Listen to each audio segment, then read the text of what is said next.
Whittaker Weekly is a 3-episode anime discussion podcast where two brothers discuss a show of their choice. The show can be anything from a current season flop to a decades-old classic. What are they going to talk about next? Who knows? They sure don't.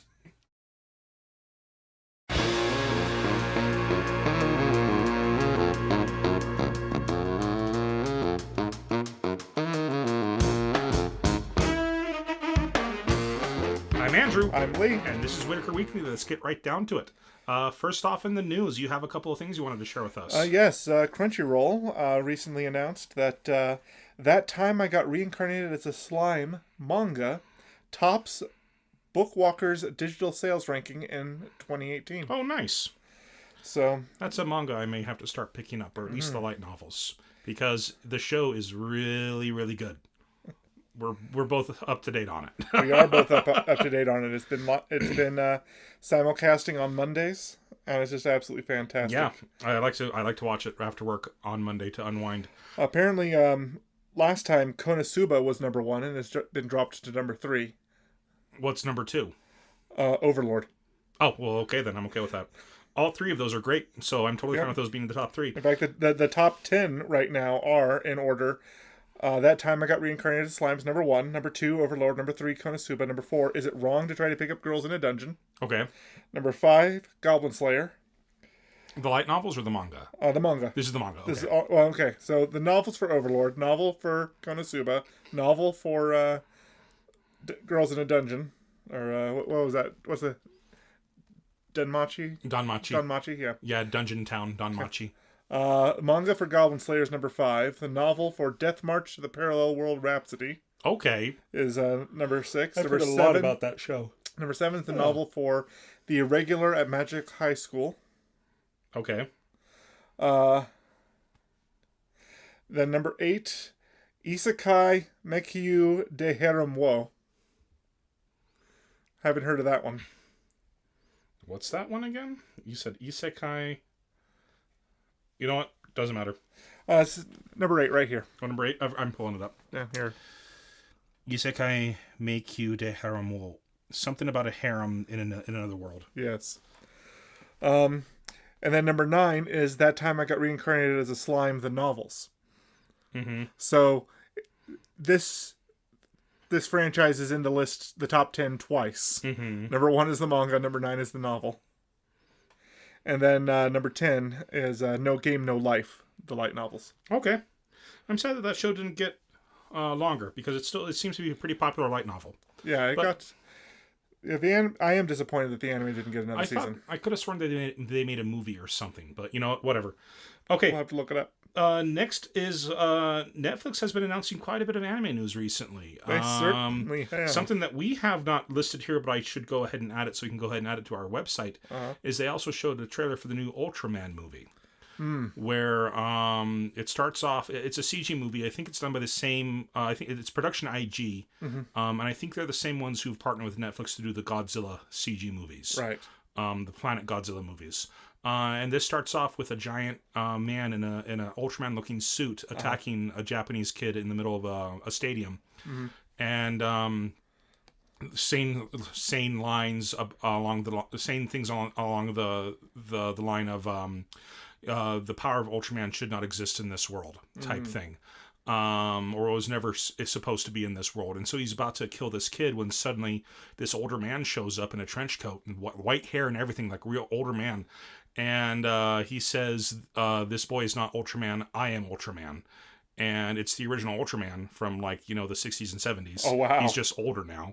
And he apparently, I think he's the dad of the kid.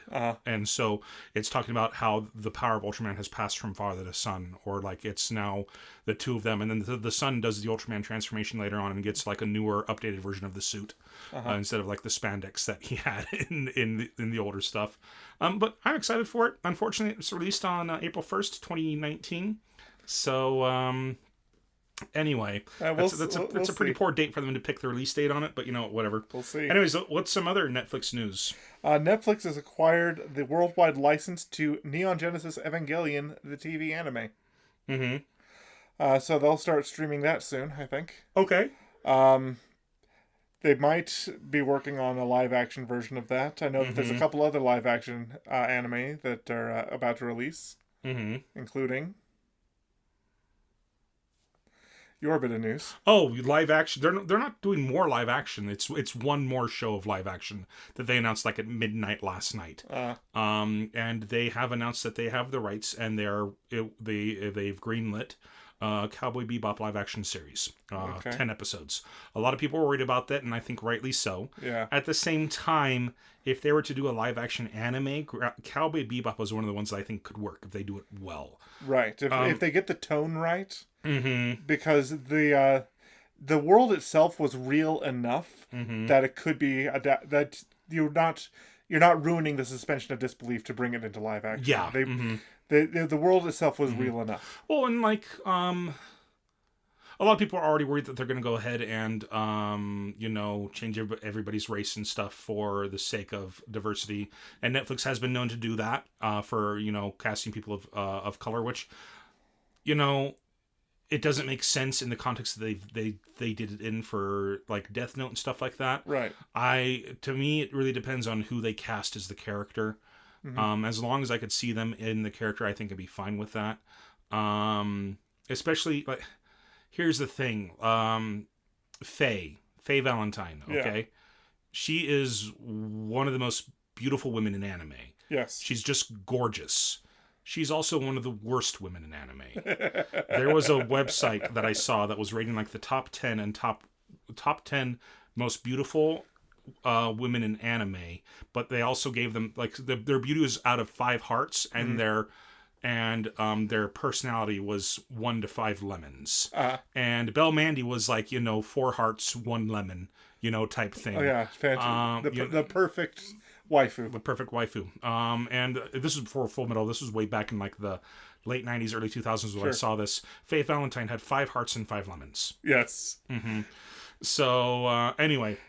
The worst person to lose your heart to. So, but there's a couple of things that I'm hesitantly excited for about the show. One is that the original director is going to be brought on to consult, or he's already been brought on to consult. Yes. And the first episode, it's been announced, is going to be written by Christopher Yost, same guy who wrote Thor Ragnarok. Oh, nice. So they're really bringing in some good talent for Cowboy Bebop. Oh, good. So because bad Netflix live action anime adaptations is such a meme.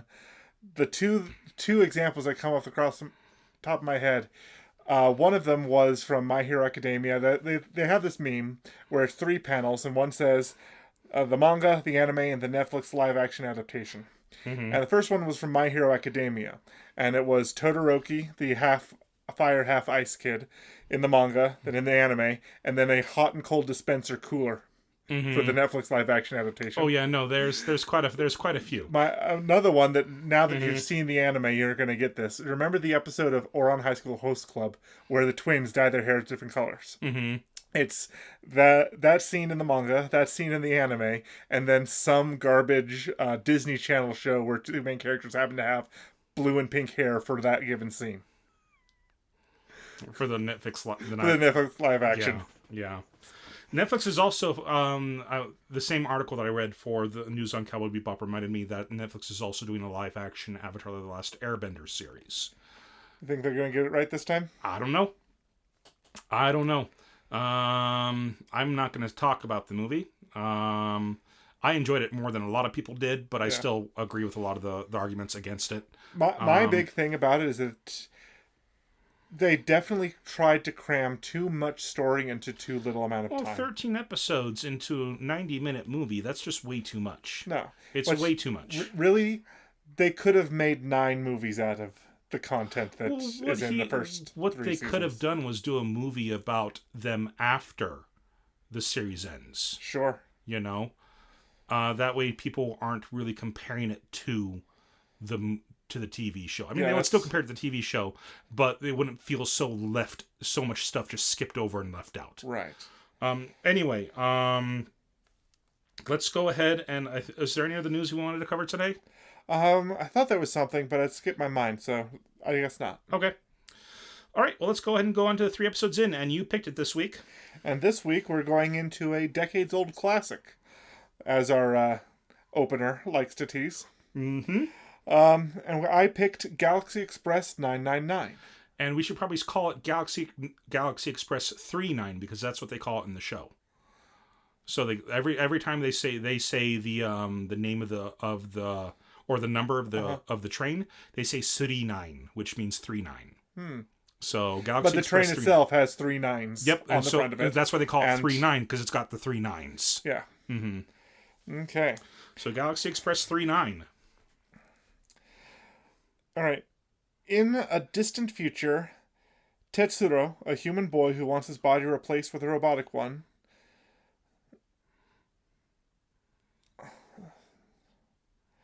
this is possible, but to do so, he has to reach the immortal planet on board the space train Galaxy Express 39. That's just we copied and pasted that synopsis from another site, and they didn't write it very well. Old Tetsuro, a human boy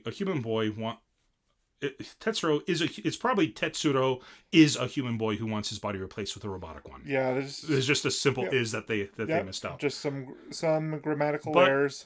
It's on us to proofread these. So anyway, let's go ahead and get started. So the first episode starts off.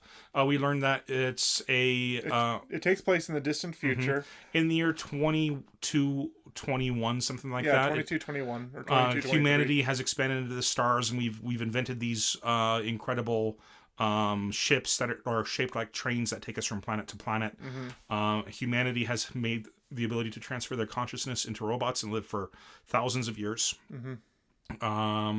It's a very, very advanced society, but at the same time, it's a very, very divided society because only the rich, the rich can replace their bodies with cyborgs that live thousands of years, whereas the poor starve and die out. starve and die out. So it's a very class-based system where there doesn't seem to be any social net for the underprivileged. And a lot of anime do this. I mean, I was reminded of Battle Angel Attila when it first Alita. Sorry, Alita. Yeah, Battle Angel Alita. I apologize profusely. It's okay. It's not like anyone listens to this, anyways. I apologize to both of you. Oh, I made myself sad. Oh, your joke is bad, and you should feel bad. Your joke is bad, and you should feel bad. Anyway, Battle Angel Alita had that sort of thing going on with it, where there was a discrepancy between the wealthy and the poor.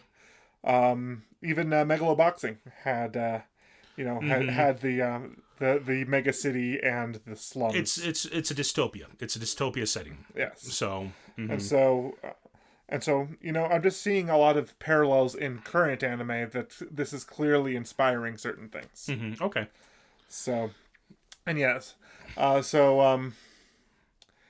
seeing a lot of people starving to death and not making it so well for themselves in the slums. And we learned from this narrator that a lot of that a story has been circulating around the poor people that if they are able to board a certain train and get to a planet, they can have their bodies transformed into robots for free. The problem is this is an extremely expensive train. So a lot of poor people will work their entire lives trying to save up a ticket for the train, and they still can't afford it. And this is the Galaxy Express 39 of that. And then after we get that intro, we see a mother and a child walking through a snowfield, and they see a train land on the planet. Yes. And we're introduced to these people. The child is our protagonist, Tetsuro. Who, real fast, is voiced by Masako Nozawa, the same woman who voiced Goku. Wow. If you look on her IMDb page, she's done a ton of stuff. She's 84 years old. She's been in the business for a long time. Right. But yeah, when I heard Tetsuro talking, I was just like, that sounds like Goku. And so I looked it up. I was like, yep, that's Goku. So fantastic. Anyway, hopefully it doesn't turn you guys off from watching the show because a lot of people hate Goku's Japanese voice actor. But whatever. I prefer it to the English one. I'm just not a fan of the English dub of Dragon Ball or Dragon Ball Z. Anyway, moving on. Okay, and so they're making it through the wilderness, trying to get to the city, and they're dedicating themselves to trying to get onto the Galaxy Express 39. to and when what's it called? And during their conversation, it's revealed that the father died a while ago, Trying to gain money for them to get onto the train. Mm-hmm. and so that was all in vain, as it was said. And so the mother starts weeping, and Tetsuro consoles her and says, and so she agrees that she won't worry about it right now. She won't dwell on it. And then they agree to both. something. They both agree to work as hard as they can to save up money for tickets on the Galaxy Express 39. And then she senses something. She hears something, and after a little while, she tells Tetsuro, "Run! We have to run. We have to go. Our lives are in danger." And Tetsuro's like, "Wait, what? Why? What's going on?" And it's revealed here that a lot of robots, because of their lack of humanity, have taken up the sport of hunting the poorer class. Yeah. Yeah. So, and then they start running, and then 3 robots on horses come after them, and one of them has a really nice looking rifle, and he looks down his scope and he shoots and he kills Tetsuro's mother. Yes. Tetsuro goes into hiding, and he sees the robots gloating over the kill about how beautiful she is, how they're going to stuff her and mount her. Yeah. Hang her on a wall or something like that. Yep. And then they ride off into the snowstorm, and he tries to go. And they ask what about the boy? He's like, "Oh, don't worry about him. He wouldn't even make a good trophy, and the snow. He'll probably die in the snow anyway." Ha ha ha. Laughing evilly, and then riding off. And then they ride off, and he tries to go off after them, but he collapses in the snow himself. Yes. And that's when we're introduced to the woman who everybody in Japan knows the face of, because her face is still everywhere. Oh man, like the first beautiful woman in anime. There's got to be stuff before it, but it's like the most iconic. She's easily, And you want to go ahead and then talk about what happens there, or so she, yeah, okay.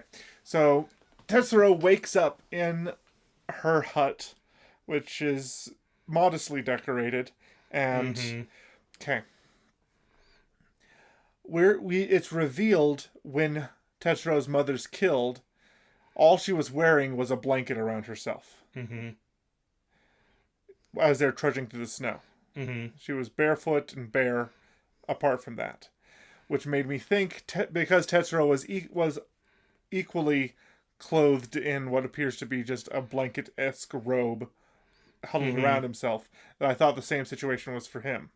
But he wakes up in nice, fresh, new-looking clothes. A red shirt and pants. And so I'm under the assumption that not only did she bring him to her hut and nurse him back to health, but also provided him with clothes. Okay. Is what I was led to believe by the situation. It's possible. So, but at the same time, he still has that same rag that he wears. He does. He still all uses 3 it, episodes. like He still has that some kind of poncho thing. Yeah, that he's wearing. it's what he wore when he was out in the snow in the first place, and he still has it. Yeah. 3 episodes in, and it's revealed that she was able to find him because she overheard a transmission. She overheard. She happened to have some kind of deep scanning radio system that overheard their conversation. Overheard his and his mother's conversation. Yeah. And she just barely heard clips of it. And she went the wrong way at first, but then found him. But anyway, she says, like, she asks what he wants to do with his life. And he says, well, I want to work as hard as I can so I can get a ticket so I can go to the planet. I can go to the planet where I can get a free robot body. And she says, well, what if I just give you a pass for the train? That way you won't have to work and you can go now. He's immediately very grateful to her, but then sees the rifle that she has on the wall and decides that now is as good a time as any. Well, she also says, I'll give you this pass on one condition: you take me with you. Yeah.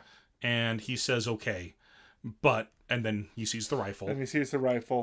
And he decides that he is going to a part of their conversation reveals that she knows the location of where the Count Well, they is. hear him over the radio. Yeah, they hear him laughing because he's having a banquet. talking about how he's going to skin the mother or whatever and do stuff like that. Yeah, he's going to very carefully skin her and stuff her and then mount her on his wall. Mm-hmm. And we learned that his name is Count Mecha. Yeah. But he then says, "Look, I will take you with me on the condition that you let me kill this man tonight." And she says, and she says yes. She says, "Be careful." He doesn't really give her time to say yes, though. Yeah. That's sort of a... She warns him to be careful because if he kills a robot, then he'll be a criminal on this planet for the rest of his life. Yeah. And the robot police will hunt him down and everything. And he says, "I don't care." And so he kind of says, "That's my condition," and he runs off into the snow. And then we go to the banquet that the robots are having, and how they're drinking cans of oil and stuff. They seem to have aerosol spray cans of oil. That they're or pumping into holes where their mouths would have been. I thought it was more like the old can where you'd pop it a couple of times, that they had in Oz, where Dorothy put the oil can. Yes, it was a pump-based oil thing. Oil dispenser. And they put one, the Count put one in his mouth and clicked it a couple times to drink the oil. I see. And I was like, okay. And then these guys are sitting around this table, and then Tetsuro shows up. And then Tetsuro shows up, curses them for killing his mother, and then opens fire with a fully automatic... Yeah, this laser gun is fully automatic. It's just like a machine gun of laser fire, just... And he lays waste to this... And he's this little kid. Yeah. Yeah. Blasts all of his henchmen, all of his associates, puts a hole straight through the Count's chest, and then the Count starts begging for his life, saying, "I don't care what you do to my body, just don't hurt my brain. It's all I've got left." But as long as my brain exists, I can keep living forever. Please don't hurt my brain. And then he smashes the butt of the gun through his head. Mm-hmm. And then sets fire to his mansion. Now, this, real fast, full disclosure, this is an older anime. Yes, it is.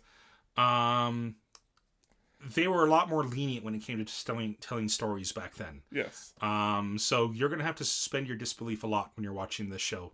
Just remember that, he's this little kid and suddenly, he's able to expertly wield this weapon against them, the weapon he's never held before in his entire life.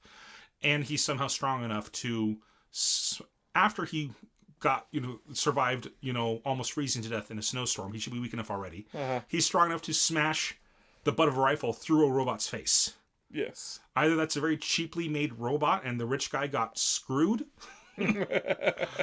or the kid's super strong. Now, I'm still enjoying the show. I'm not saying that's a bad thing. Just if you guys are going to watch this show, make sure you remember that this is an older piece. So, they had a lot more... They were a lot more open with their storytelling, is what I'm trying to say. Yes. Now, the original manga series came out in 1977. Yeah. Mm-hmm. Which, doing my math, is only 32 years after World War II. Mm-hmm. So, a lot of their earlier anime, a lot of their earlier media was very dark in tone. And it's kind of a way of... because they were nuked. They were nuked twice, and as a country, a lot of their media, their earlier anime, you can tell that there is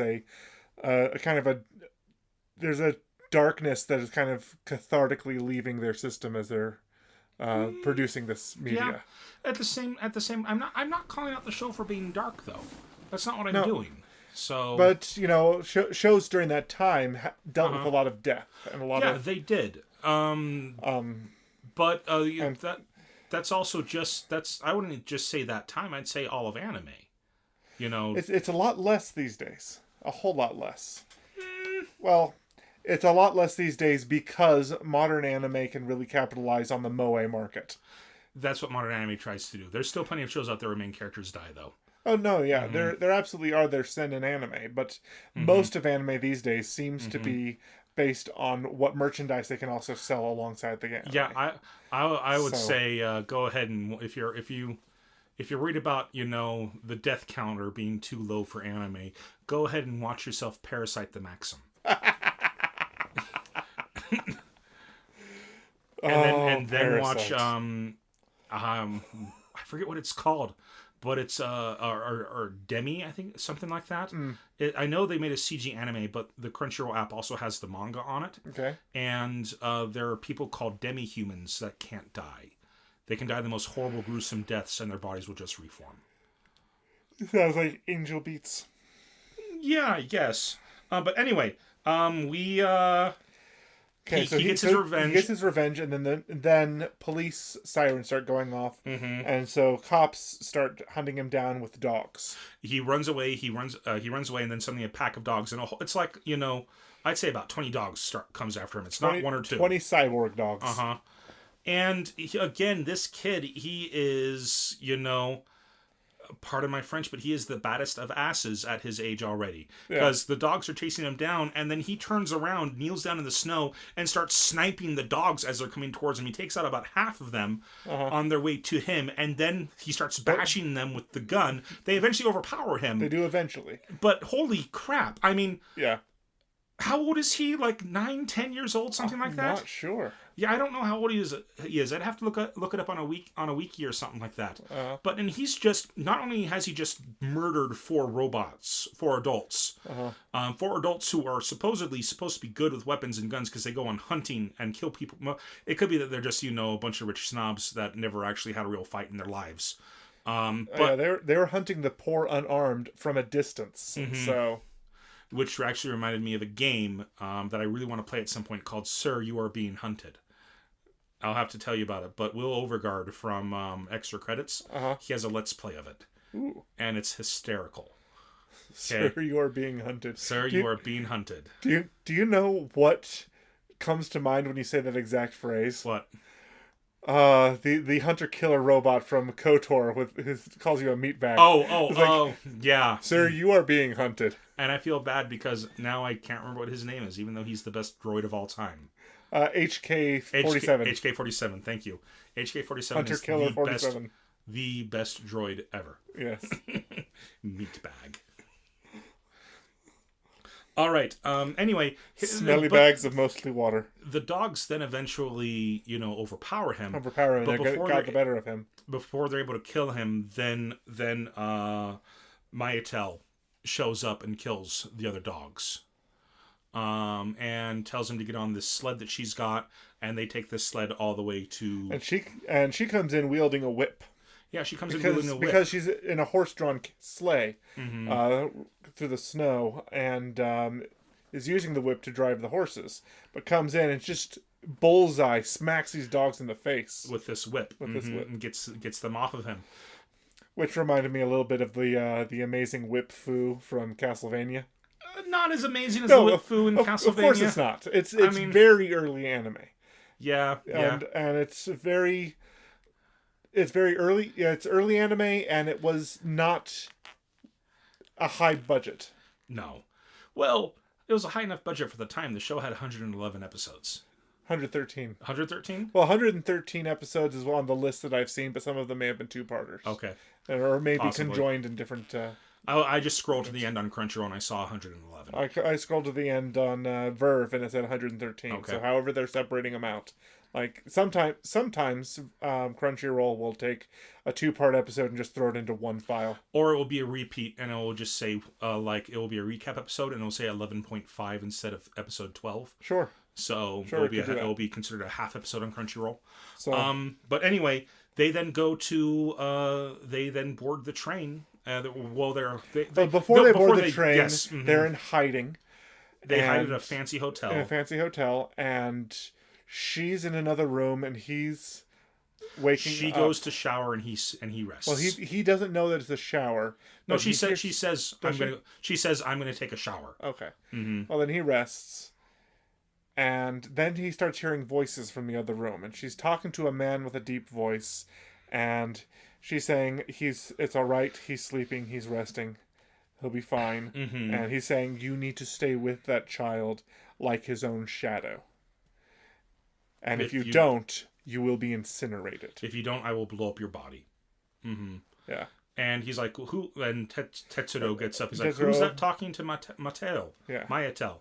And he kicks down the door, or he opens the door asking if she's okay. And then she's in a shower, and she She's turns in a around. shower alone. And she's in a shower alone. She says, "Is everything all right?" He's like, "Oh, I thought I heard you talking to someone in here." "No, it's just me." "Oh, okay. I guess I must. She's like, "You must be hearing things. Go ahead and just rest for now." "Oh, okay." And then she gets dressed, and as they're about to leave, the police come. Yes. The police show up. It's just two officers. And she tells Tetsuro to go ahead and close his eyes, and she drops a flash grenade from an earring. Yeah. She throws it on the ground. Blinds the police officers, and they run. And they run. And they get into an unmanned taxi outside. It could be that's just because that's how taxis are. But they get into an unmanned taxi, and and I just thought to myself, this is the worst possible. Nothing happened, but I was like, this is the worst possible way to do a getaway, because you're driving in a tube.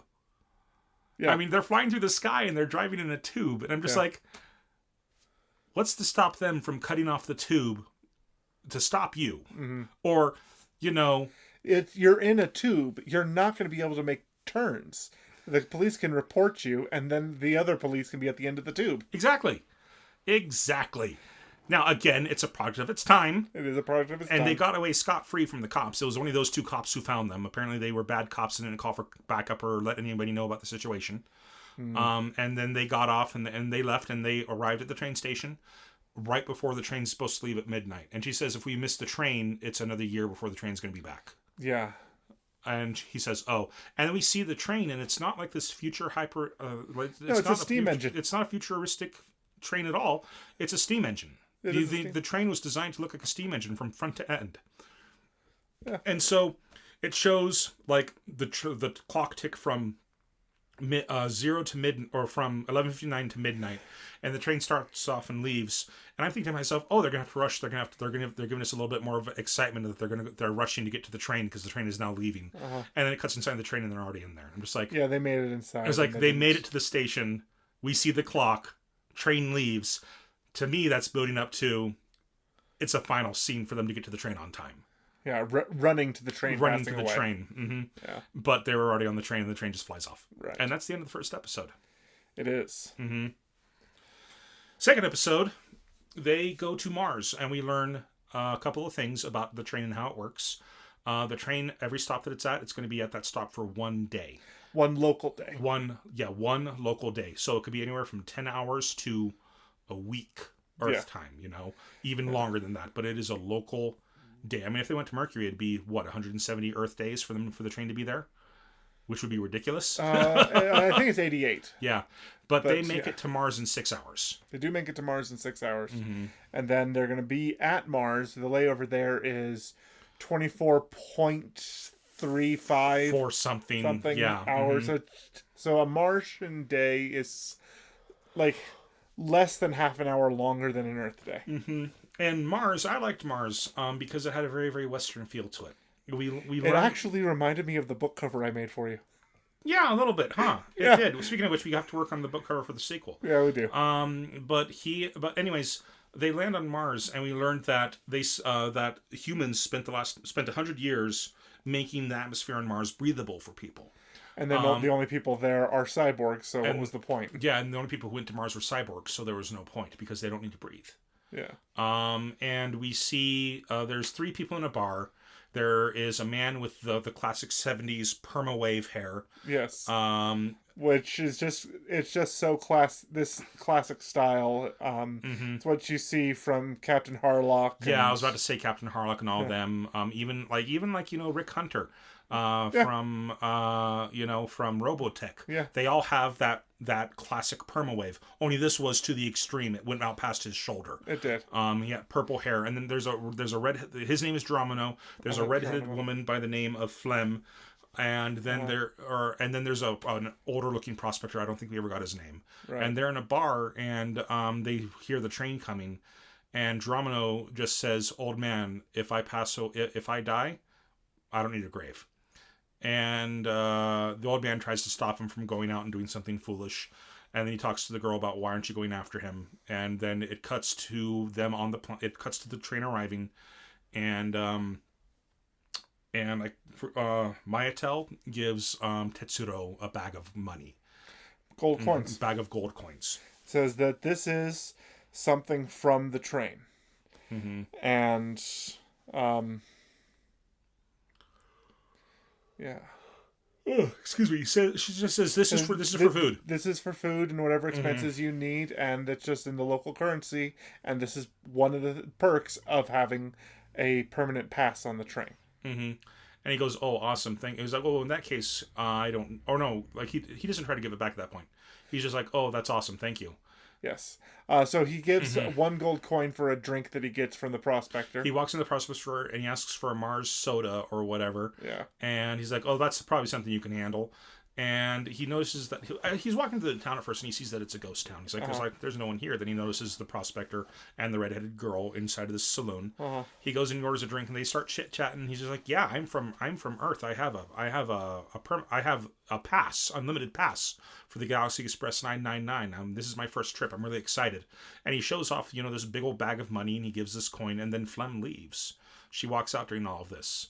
And the old man comes and joins him, and the old man reveals that he has a robotic leg. Mm-hmm. And my first thought was, oh, okay, so he lost his leg and replaced it. But no, that's all he could afford to replace, so he only replaced his leg, which I'm just like, okay. I don't know why you'd only replace part of your body if you can't afford to do the entire thing. But, right. I mean, I guess it would be kind of cool to have a robot arm. But I don't understand why you'd have a robot leg. But anyway, and he says, oh, here, old man, take the rest of this money. Because I don't need it. You can go ahead and use it to get your to get your body augmented and become a full robot. And he says, "Oh no, I can't do that. No, you keep the money. It's going to be important to you. Don't worry about me. Just keep the money." And he's like, "Oh, okay." And the old man is like, "What would you like to see? Would you like to see the sights?" And he's like, "Well, I'm only here for a day." He's like, "Son, after a 2 or 3 hour ride, you'll see everything this place has to offer. That's it." And he's like, "Oh, okay." And he's out there shouting for Flem, and then Flem shows up on a carriage. On a stagecoach. Horse-drawn stagecoach. On a stagecoach. And the boy gets, Tetsuro gets on top of the stagecoach, and they ride around, and the entire thing is just, it's a ghost town. And he's just like, well, he also notes on the way to the bar, we forgot to say that he's feeling the dirt of the ground. And he's just like, this soil is so terrible. They wouldn't be able to grow anything here except for maybe barley. So what are they eating? Yeah. And so he and Flem are riding the stagecoach, and he sees that it's all just, it's dead. Everything's dead. And she takes him to the outskirts of town where there's a graveyard. Well, and she says that all the rich people have already left, and people aren't coming here anymore. So and because there's so much of the galaxy to see, nobody wants to come to Mars. Mars is too close to Earth. Mars is the closest planet to Earth, and so nobody wants to come here.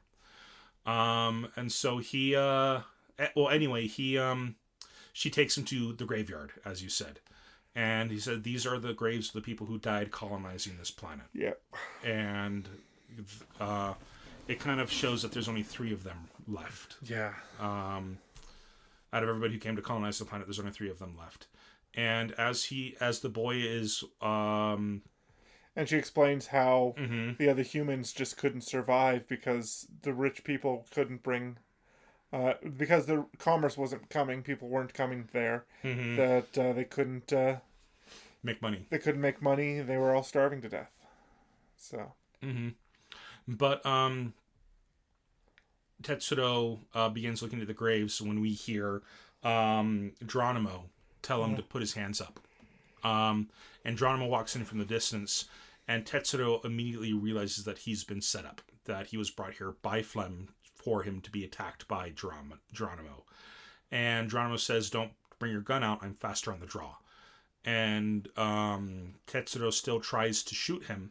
Yeah. But he gets shot. He gets shot, and there's an effect where part of his robe that he's wearing gets blasted to the side, and you think he's been fatally wounded. And he lays there on the ground as if he's dead. And Geronimo searches his body and finds the pass, and he puts it in his pocket. And but as he turns and he says, "Now I'll go ahead, I'll leave, and then as soon as I have another pass, I'll come back and give it to you, so you can go ahead and come with me." And Flem pulls a gun on him and says, "No. Stay here with me. We can always wait for another person with the gun. If I'm really that important to you, stay here with me." And Geronimo just is like, no, like, let me go. I'll earn the money. I'll get another pass and I'll come back. Why don't you trust me? Why don't you believe me? And he then goes for his gun and she shoots him. He dives out of the way and then he shoots her. Yes, reflexively. Just reflexively, just out of instinct. He just pulls his gun out and shoots her. And they have this moment where she's dying in his arms. She's dying in his arms. Very cliche kind of at this point type thing. But again, this was late 70s, early 80s when this was made. It reminded me of a bit of the end of Hero. You know what it reminded me of? The scene where Nabishin holds the woman in the iron mask in Excel Saga. I've only seen the first 3 episodes. That's in the first 3 episodes. We watched that for the show. Nabishin holds the woman in the iron mask. Because episode 3 ends with the 2 girls finally coming together. One's walking through the jungle, the other's walking through the city. And it turns out the jungle is just connected to the city right there. Yeah. It's like 2 separate scenes and boom, they're just right next to each other. No, Nabishin is the one where it's the scene right before... The scene where she dies in his arms is the scene right before he pulls the machine guns out of his afro and starts shooting the helicopter. Yeah. Her face is drawn to look exactly like this girl's face. Right. It's drawn to look exactly like Mayatel's face. Right. Uh-huh. I remember this from Excel Saga. Yes, I remember. He's like, please let me look at you with my normal eyes again. And he takes off the helmet. And this helmet just pops off, and this massive, 10 feet of blonde hair comes out, perfectly curled and stuff, and it's the exact same face. It is. The exact same face as Maytel, just drawn in that style. Yeah. That's what it reminded me of, and I had to pause and laugh, okay? Yes. Like I said, this man's art style and his characters are highly influential throughout all of anime. It is. So, yeah. It's so true. Mm-hmm. But no, I was reminded of the end of Hero, where the lovers quarrel over whether or not sending Jet Li to assassinate the king was the best move. And the quarrel ends up with a drawing of swords, and the guy lets himself get killed by her. And then she kills herself out of grief. But anyways, yeah, that's pretty much what happens here, because Geronimo realizes that he's killed the woman that he loves. And that's when Tetsuro gets up and says, give me my pass back.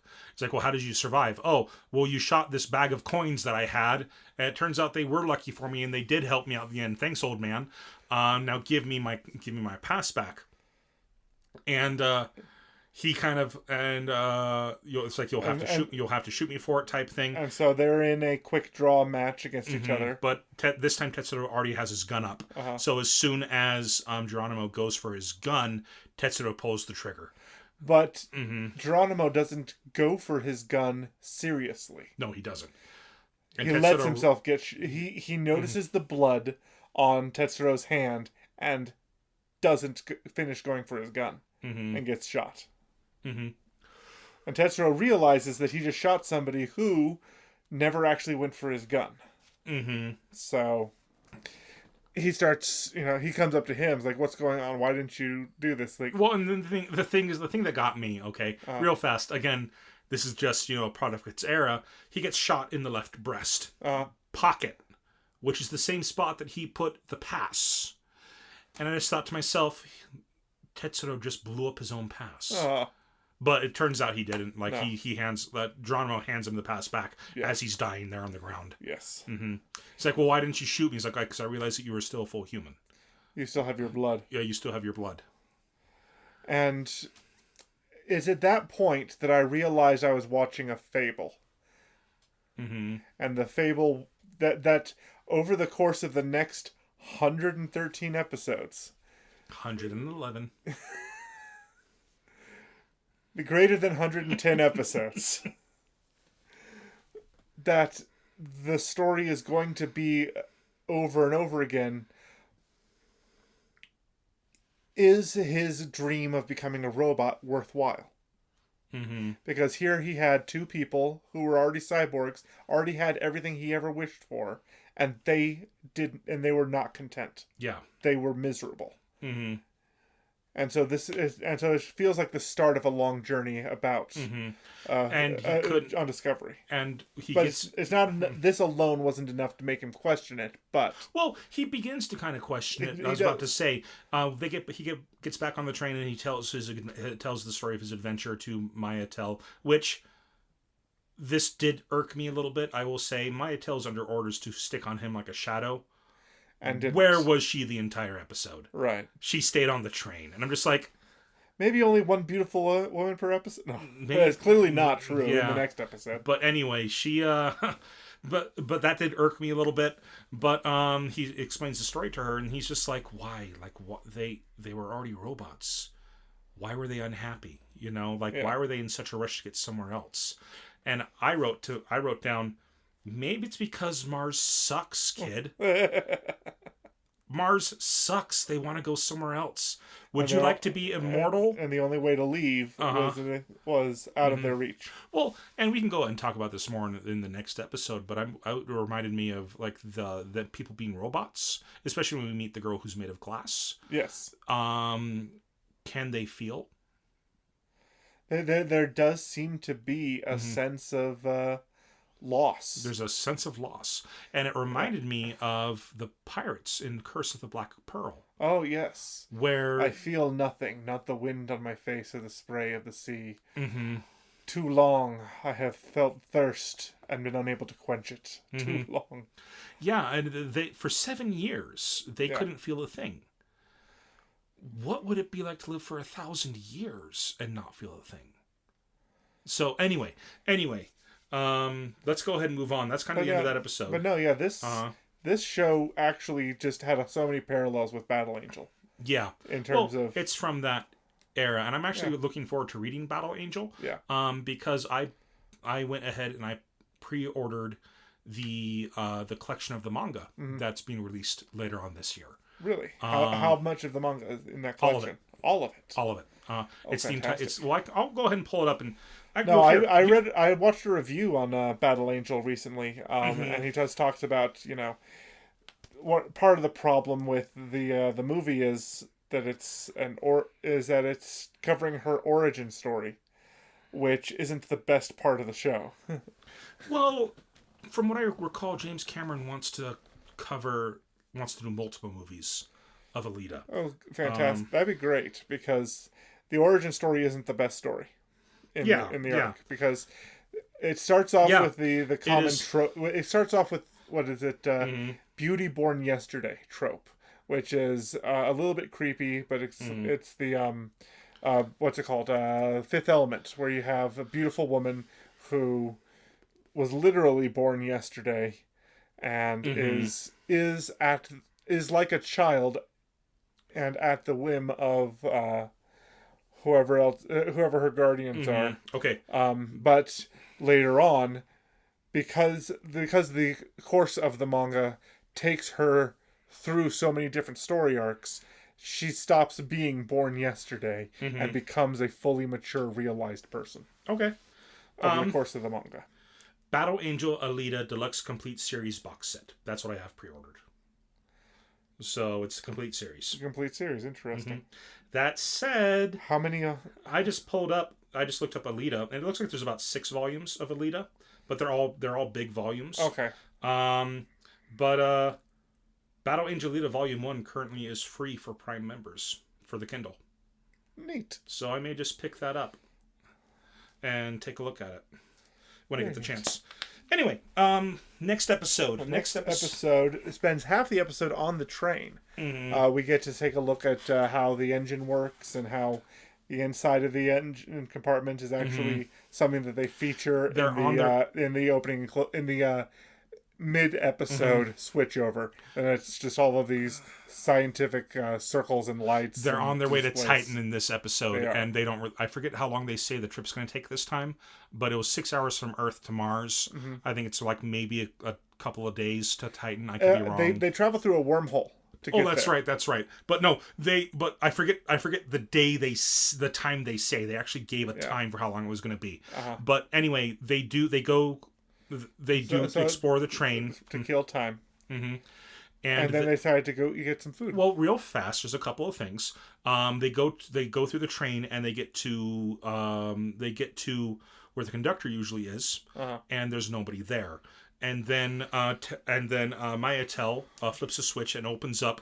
If you're familiar with steam engines, the compartment where you throw the coal in, so it so the engine gets hot and boils the steam and moves the train. Yes. And she just crawls in, and then Tetsuro follows in as well, and that's where we see the compartment that has all the lights and stuff like that, and we learn that she says that it's a combination of human technology, alien technology, and things beyond our understanding, which is something that I wrote down, and that the train itself is an artificial intelligence. Yeah, and she says that the train is capable of things that humans can't comprehend yet.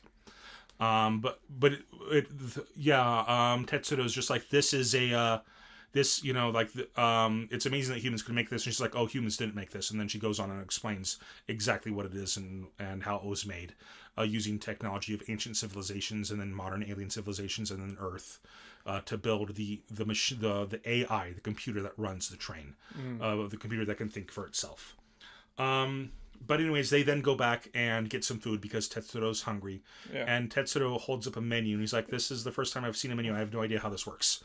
It is. He's only ever eaten off the floor in a hovel with his mother. So sitting at a table, being able to order whatever he wants, it's overwhelming for him.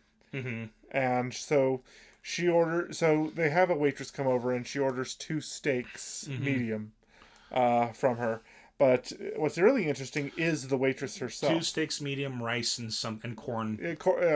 Mealed corn for her and steamed rice for the boy. And the whole time, Tetsuro is just staring, gawking at the waitress, who is actually reminded me a lot of the alien girl from the CGI movie of Captain Harlock. Yeah. Well, she's naked from head to toe, but solid glass and translucent and with kind conveniently placed hair. Conveniently placed censoring hair. So that you don't see it's mannequin detail. So she's a mannequin made of glass. And she's just absolutely beautiful. And we find out that her name is Claire, which gave me a moment to laugh clarity. About. Yeah, it gave me a moment to laugh. Like, hey, it's a pun. She is a clear robot named Claire. And she's just absolutely beautiful. And Tetsuro's trying to figure out what she's made of. And she says, oh, I'm made of glass. And it's a special type of glass, but she's made of glass. Yeah, so he's muttering to himself about what material she might be made of. And she explains what she is. And then she also explains how her mother, in her vanity, chose this body for her against her consent, and how she's now working to save up money to get a human body back. And right around that time when they have that conversation, then we see a train worker comes in and says, we're about to go through a tunnel. Everybody please be ready. At that the conductor? Because I think that the only other person I've ever seen on the train was the conductor. I'm pretty sure he's called the conductor. Yeah, and he's but at the same time, they say the train has no conductor. So the train has no engineer. Oh, engineer. Okay. But they do have a conductor who is responsible for telling people for managing people. Gotcha. But the train has no engineer. The conductor, though, reminds me of a black mage from Final Fantasy. Yes. Because he's kind of squat, he has his hat, and he's got 2 eyes coming out from the darkness. I wonder if he can cast Kamehameha.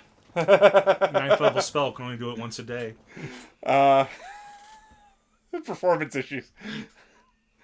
Happens to a lot of wizards. Anyway, a wizard did it. I wonder if he'll appreciate wand chucks. I am the wizard who did it. There's a character in the show that for those of you who don't know, my spell uses love. I understand every time I cast it, the divorce rate goes up. No, my spell is powered by love, meaning every time I use it, it sucks more love out of the world. Wait, so what's your spell powered by? Love. What? Love. Yeah. No, it's... Okay, for those of you who don't know, Lee and I are quoting an older webcomic called 8-Bit Theater. It is the story of the first Final Fantasy, and it is one of the first sprite-based comics that was ever made, and it is gold. Yes, It you can is find it at so good. You can find it at nuclearpower.com. Nuclearpower.com, but it's with a K instead of a C for nuclear. And it is comic gold. It is so much fun. Do yourselves a favor and read it if you haven't read it yet. Anyway, welcome to Carnaria. Welcome to Carnaria. I like swords. All right. Anyway, I thought we were really getting somewhere. Anyway, Urge to destroy world rising. Anyway, let's go ahead and continue on. And so they go into Tetsuro's just like, wait, a tunnel? We're in space. How can we go through a tunnel? Well, it's a tunnel in space-time. Yeah. And so they go through this tunnel that's in the asteroid belt. And this tunnel takes them a lot closer to Titan, but there's a risk with it. Yes. Now, what happens in the tunnel is that it warps electromagnetic rays. So for the safety of the crew, they have to turn off all the lights. Yeah. And so the lights turn off, and Tetsuro can't even see his own food. And he's like, well, and then Maya tells, just like, well, go ahead and just keep eating. That's fine. And he's like, well, I can't see my food. And I can't find my mouth. I can't find my mouth. And then Claire says, oh, let me take care of that. And she starts glowing. Yeah, she's a light bulb, apparently. So she goes from being a beautiful green glass to being this glowing orange. Mm-hmm. And you and I must have had very, very different settings on our TVs, because she looked blue on my TV and then yellow. But anyway, Okay. he's then able to eat, and which I found out absolutely hilarious, because the subtitle did say, I can't find my mouth. And then when the light's there, his mouth appears and becomes the strong, bad, ridiculously huge while open. Oh gosh. And so it's like, how do you lose that mouth even in the dark? It's like, ah! But Claire, Mayatel leaves. I forget what her reason for going off is. But Claire says, I'll go ahead and take you back to your room now. They grab hands and walk down. And they get separated for a little bit. Well, when she holds his hand, he realizes how he's loving how warm she feels while the light is on inside her. Mm-hmm. And she's noticing this is the first time she's held the hand of somebody with blood pumping in their veins. And so it was a first for both of them. And anyway, they move. They go down the train back to to where Mayatel and Tetsuro usually sit. Yes. You think that they would have a room on this train, but it's just seats. Yeah. Anyway, they get on. On their way back. Tetsuro sees a woman in a robe, and he sees the woman turns her face to him, and he sees his mother, which caught me off guard, because in the scene that I remember seeing her in, she had black hair, but in this scene she has blonde hair. So I thought she also has brown eyes, and for me she looked like Mayatel, not his mother. Yeah, I'm gonna go ahead and just blame that on production errors, because in older anime they were frequent. Sure. They were frequent. They didn't have the quality control that we have these days. And he goes over and says mother, and he gives her a hug and says, I missed you so much. I'm so glad you survived, and Count Mecha didn't kill you.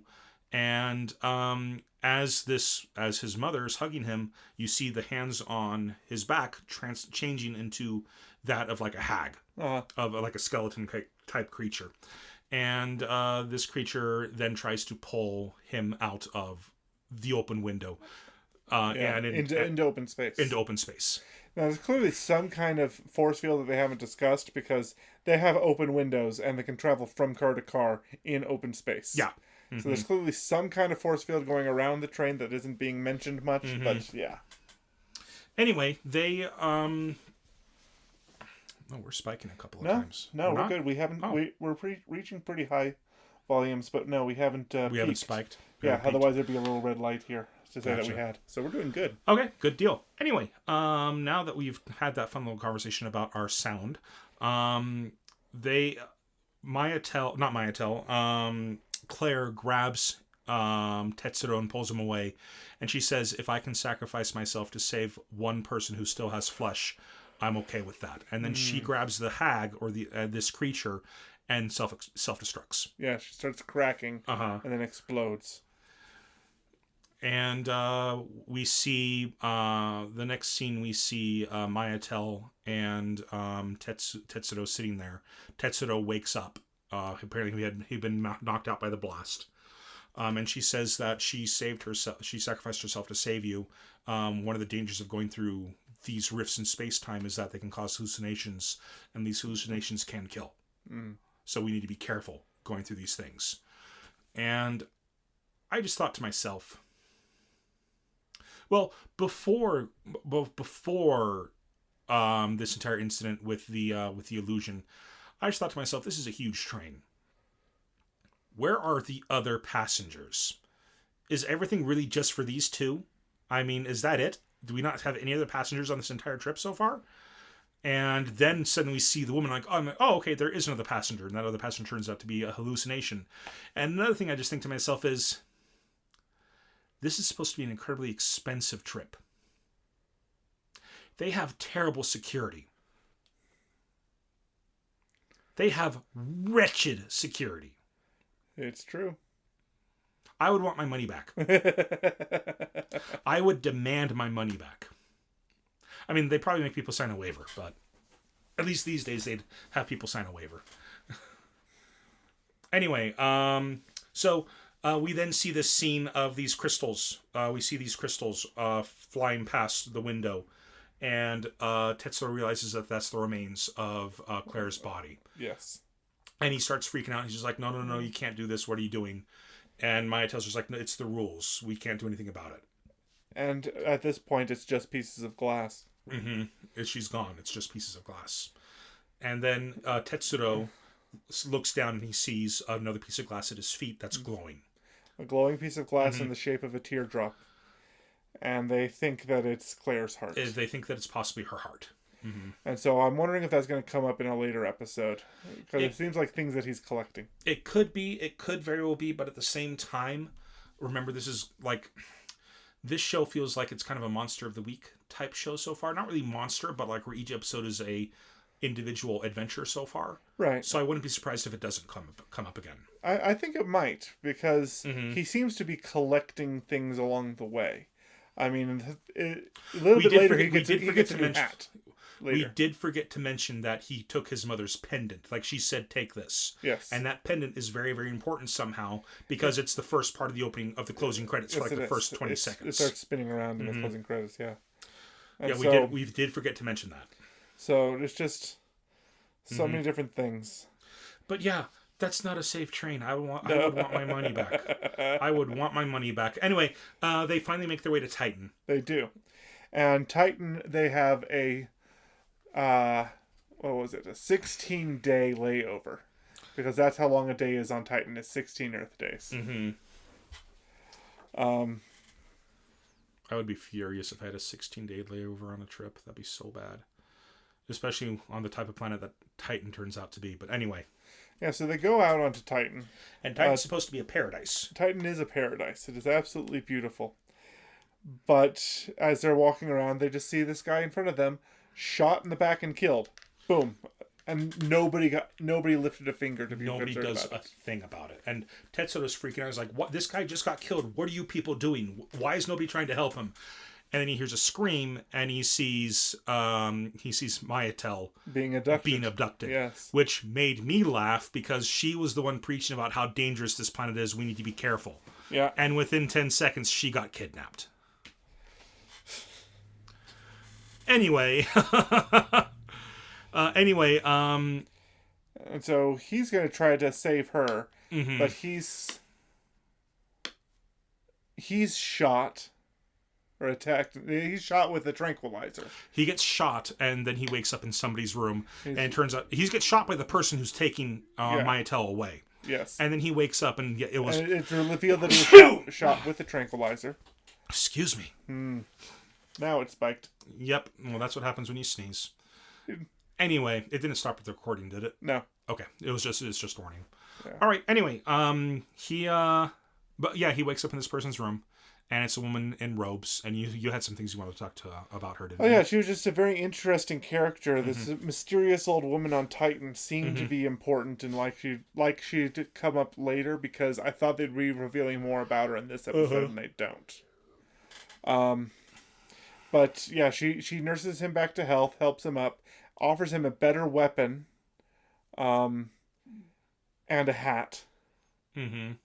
and a boat, and tells him where to go to find these people. Well, he's like, I want to save this person. I want to save her. And he's like, you can't save her. She's with the grape men or something like that. The grape militia. The grape militia. And he's like, well, no, I don't care. I want to save her. And he's like, look. And she explains this planet to him and says, this is a planet of freedom. People can do whatever they want as long as it doesn't infringe on somebody else's freedom. Yeah.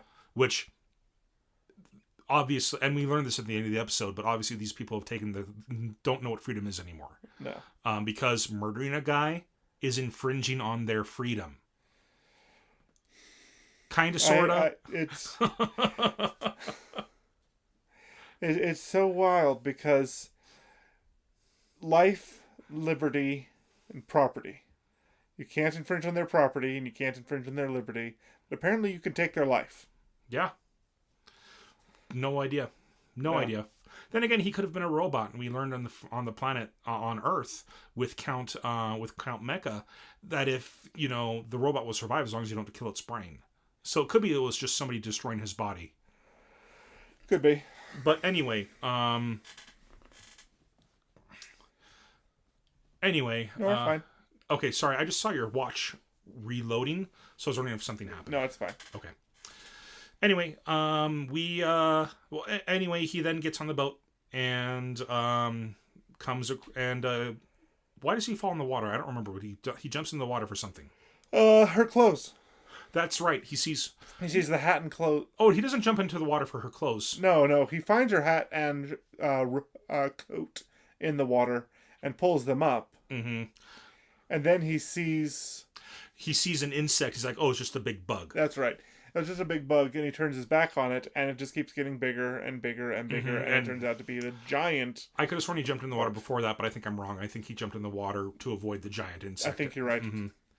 And then he gets back into the boat, and he hears this guy saying, "Oh man, that kid would have been delicious. I can't believe he got away." He's like, "Wait, delicious? That guy wants to eat me?"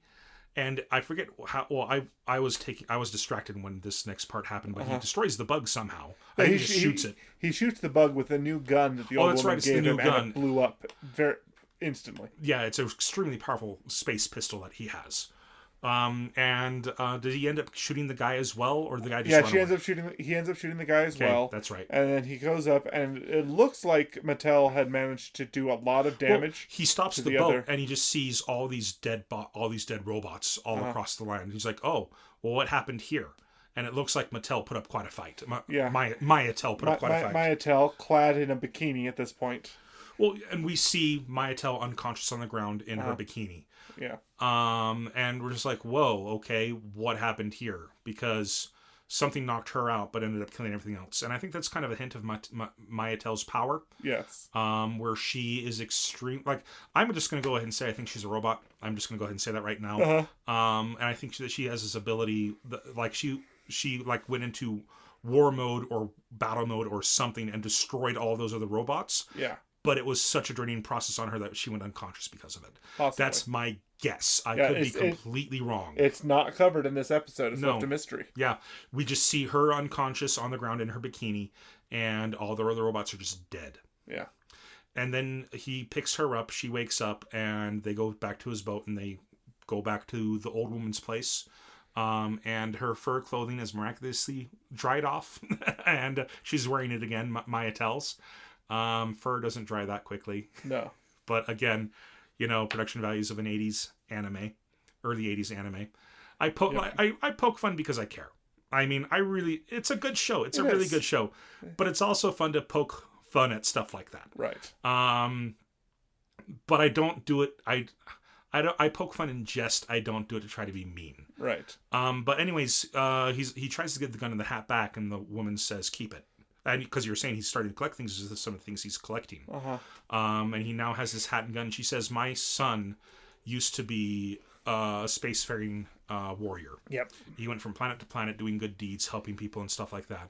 And then he died the moment he stepped off of his plane when he came home here and got killed right away." And I thought how incredibly ironic that was. And so I have no need for them. I want to give them to you so they can be of use to somebody. And they're like, oh, and they say, okay. They go back to the train.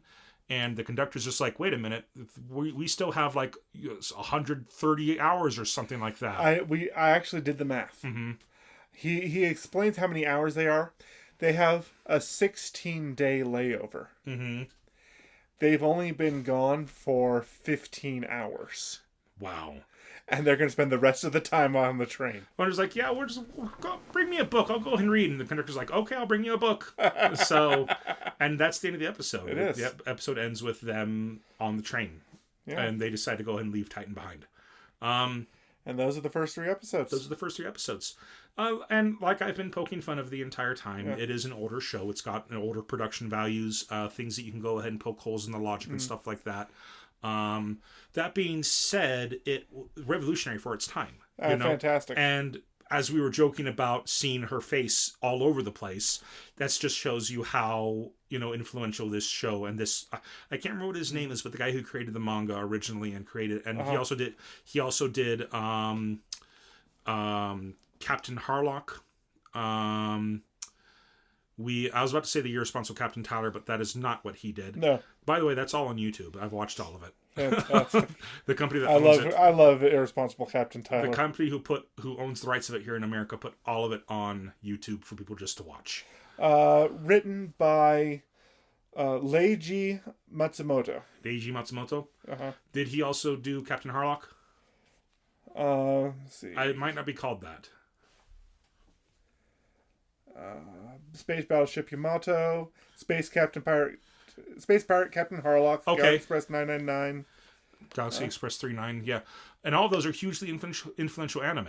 Yes. They're all huge. Yeah, Space Pirate Captain Harlock. And then he did Battleship Yamato as well, huh? Yeah. I still have the remake on my queue. Oh, production supervisor on Interstellar 5555. Oh, that makes sense. Yeah. That makes sense. But yeah, his art style was just everywhere for a while. Anyway, if you're not into older anime, Starzinger, Submarine Super 99. let's go ahead and move on. The Galaxy Railways, which ran from 2003 to 2007. Wow. So it looks like a reboot of Galaxy Express 999. Oh, Galaxy Railways? Yeah. That looks super familiar, but I can't place him. Well, it's definitely his art style. Oh, it definitely is. And his art style is it's remained you can recognize his art style. It's improved over the years, but it's still very much his style. It's where he's got women. It's apparently licensed by Funimation right now. This one is. Okay. Anyway, so something to look forward to. A lot of anime seems these days do end after one season and end unsatisfyingly because it's kind of like just a promotion for like the toys, the book. It's like here's one season of the anime. Did you like it? Go buy the books. Go buy the manga. Mm-hmm. And sometimes that works out, and it's really great for some shows. But this show, I read the synopsis to the second to last episode. And he finally makes it to the planet that he's planning on going to. So this show seems to have the entire story arc within the full set of episodes. Yeah, definitely. So, and as I was saying, this is an older show. Yeah. But it has older show production values, but it's highly influential. Yeah. And it has all the story there, rather than seeing a season of a show and it being done. Right. So if you're okay with if you can put up with the older production values, and honestly, there should be no reason why you can't. Yeah. Give the show a watch. It's fun. It's fun for what it is. I was actually just doing the math and realizing that if we were to pick this up on Anime Night and watch one episode every week on Anime Night, we'd finish it in 2 years. Well, I don't want to pick it up on Anime Night. I've got other things I need to watch. Yes. So what are your final thoughts on the show? I enjoyed it. I thought it was really good, and obviously things in the modern day have improved from where they were. They had to. Mm-hmm. But there's so much character and nuance and just the tone of the show in general is so impactful that I can't wait to keep watching it. I do. I've got other things that I want to finish first. Of course. And this show may be a show that I just kind of watch a couple episodes of every now and then. Yeah. But it's on my queue now, so I'll go ahead and watch it when I get watch more of it when I have the chance to watch more. Yep. Okay. So that was it for this week's 3 episodes in for Galaxy Express 39. Next week it's my choice, and I have picked Anglo-Moise: Record of Mongol Invasion. Uh-huh. In the 13th century, the Mongolian Empire rapidly expanded across the globe. Later historians who studied the prophecies of Nostradamus would say that Mongolia was the birthplace of the great king of terror, Anglo-Moise. And at last, the force of the Mongolian Empire would turn their attention toward Japan. 1274, the Bun-A invasion. This story is a fresh look at the great battle that rocked all of medieval Japan, the Mongol invasion. It shows how the people of Tsushima panicked, struggled, and eventually rose up against the overwhelming forces of their enemy. That sounds fantastic. One of the reasons that I picked this is because this anime was this year. It came out this year. Uh-huh. But also, one of my most anticipated games next year is a game called The Ghost of Tsushima. And it's the same story, only you play it instead of watch it. Oh, of course. And it's from a different perspective. Instead of being a peasant, you're actually one of the surviving samurai. Uh-huh. And guess who is making Ghost of Tsushima? Sucker Punch. The same guys who did the Infamous games. Ooh. Mm-hmm. I'll have to show you a video of it because they have been inspired by samurai epics of old, and a lot of the shots look like they're lifted straight from samurai films, and it just looks awesome. I'll have to send you some stuff. But anyway, like so Kurosawa make films. Okay, I don't pretty make much. films. Yeah. But if I did, they'd have a samurai. Anyways, so next week we're going to watch Anglo-Moise: Record of Mongol Invasion. Okay, fantastic. That's it for 3 episodes in this week. Let's move on to the recommendation of the week. All right, and this week I recommend an older animation. It's Iria Zirium, the animation. Okay. And it's a 6-episode OVA that features our main character Iria is a bounty hunter in the future, taking on an immortal demon named Zirium, who in the first episode kills her brother, who was a better bounty hunter than her in theory, and so now she has to get better and find a way of stopping this thing. Okay. And it is absolutely fantastic. It is a wonderful action piece. I loved it. It's great. Okay. Good deal. I wish I could link. I wish there was a way to link people to it, but I can't seem to find any service that's currently streaming it or anything like that. When I searched on Amazon, people are selling used copies of the DVD from anywhere from $2 to $130. Jeez. People trying to profit off of owning this. Yeah. So. Okay. Well, awesome. That's our recommendation of the week. Let's move on to creator shout out, and it's my turn this week. It is. And I'm going to go ahead and shout out to Suzushiro. And Suzushiro, I came across this person's work. I'm not sure if it's a man or a woman, so I'm not going to try to guess. But I came across their work on Imgur a few weeks back. Mm-hmm. And this is the person I think I showed you some of their artwork of skateboarding maids. Skateboarding anime maids. Skateboarding anime maids. And they all look like, a lot of them look like they could have been drawn by Kyoani. By Kyoto Animation. Yeah. They're just really adorable looking maids doing skateboarding moves. And I don't much care for like the maid fetish that's a lot of people care about in anime and stuff like that. Like I want to go back to Japan, but I have no desire to visit a maid cafe. That's just not for me. Yeah. I don't much care for maids, but these maids, like, and they're dressed up as Victorian style maids with the long skirts and everything. Skateboarding is just so incredibly charming, and the artwork is incredible. It's a very, very impressive artwork. We have his Twitter that we're going to link you to, or their Twitter we're going to link you to, and then if you want to go ahead and support this person, there is a website named pixiv.net where a lot of Japanese mangakas will sell their work, or artists will sell their work. So you can go ahead and go there and just support them directly by buying some of their work. Neat. Okay. So yeah, that's it for this week. Thanks so much for listening in. If you listened to it on YouTube, please feel free to like this episode and subscribe to our channel. It helps out a whole lot. If you like what we do and want to support us, please spread the word of our podcast or even support us on Patreon. Where can they find us on social media? Our site, WhittakerWeekly.com, currently has links to our Facebook page, Twitter account, Patreon page, and YouTube channel. We encourage all our listeners to follow us on the social media platform of their preference. And if there is one we're not on yet, please reach out to us on one of the ones we've mentioned, and we'll broaden our scope to include you. All right. Well, I want to go ahead and give a thanks to Ben Coombs for doing the artwork for our avatars and for our site.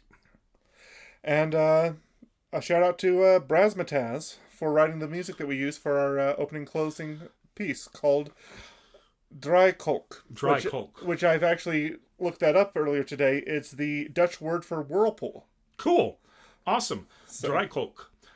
Anyway, I really hope that the live-action adaptation for Cowboy Bebop still has the big band jazz. Oh, if it doesn't have big band jazz, then I'm going to stop watching. They're doing it wrong. Then I mean, besides that teaser GIF that they have for it said 3, 2, 1, let's jam. I know. mean, like if they abandon that, they've completely ruined the whole point of. Cowboy Bebop is all about just and bebop is a form of jazz. It's a western. It's funk. It's jazz, it's noir, it's all that just thrown together, and it works beautifully. And they had better nail that. And honestly, I kind of hope that they feel the pressure because Bebop is a beloved show. Anyway, that's it for this week. I've been Andrew. I've been Lee. And this has been Whittaker Weekly. You guys have a great week.